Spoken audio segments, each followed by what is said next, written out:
Hey guys, welcome back to the channel, and today we've got ourselves a classic figure review. Today we're going to review one of my favorite McFarlane figures of all time. This was from one of the original Spawn sets from the late 90s, early 2000s, and this is going to be the character called the Maxx. Now, a little backstory on him. The Maxx was an Image Comics character, one of the weirdest books I've ever read in my entire life. However, there was also a cartoon on MTV for a short period that was also pretty good as well. In fact, the cartoon is what originally got my attention for this character. I always thought the Maxx had such a unique look for a, I guess, quote-unquote superhero of sorts.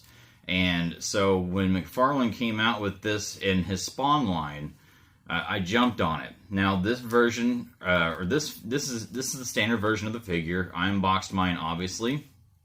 It is kind of difficult to come across nowadays. Even if you do find it, there's a pretty high price point on it.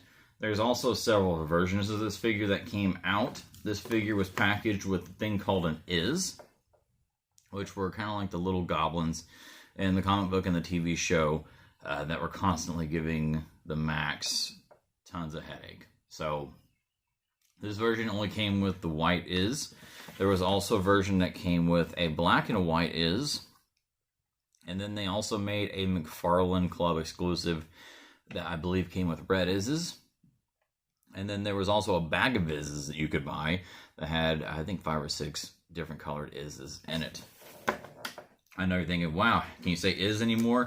Absolutely. Is. Wicket is. There? Good? Okay. So let's go and look at the figure real quick. He didn't have a lot of accessories. He pretty much had just the Is. He also had a headband you could put on that would give him the look of Outback Maxx from Pangea. So if you know anything about the Maxx, you definitely know what I'm talking about in that regard. So here he is, the Maxx.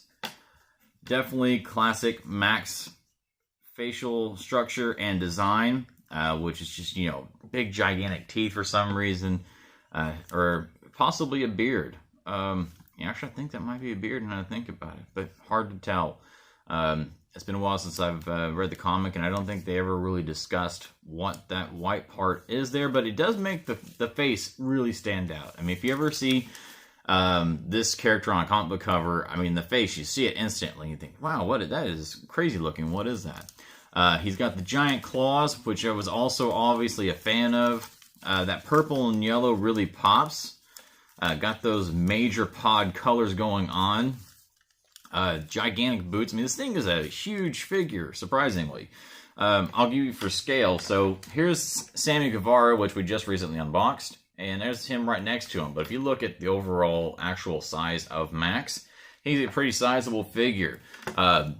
The boots and legs are hollow on it, so obviously there's not a lot of weight to this figure. Any weight is up here on the torso, where it is a little bit thicker, a little more dense.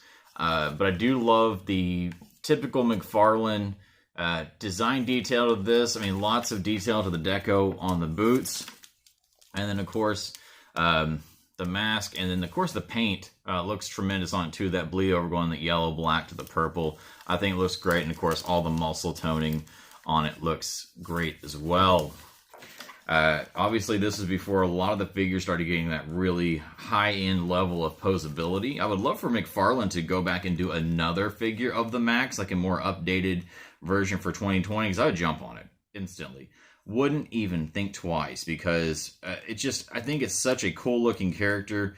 One of the more underrated if you're going to be going by standards of Image Comics. And such a unique story. I thought it was very cool, and I really enjoyed it. So there is the hairpiece for the Pangea Outback version of Maxx, which is really cool. I mean, that's real hair. I mean, a little padding underneath it, but I mean, it looks great. Like, I really, really dig that. There's little holes on the side of his head where it just kind of sticks in. It's not real hard to put in there. So yeah, very cool. So there we go. We've got the Maxx and Is from McFarlane Toys. And this is going to wrap it up for our classic figure review. Look out for more to come ahead. Like I said, these are just going to be little short videos that I throw up. Little tidbits, little appetizers, not some big 10-15 minute ordeal, just something real quick to look over at a figure and see what it's like out of package. And I may even do some that are in package that obviously, because of their value or scarcity, opening them is not necessarily advised. So for the Maxx and for the is. That's going to wrap it up for this video. Thank you guys for tuning in, and I'll see you next time.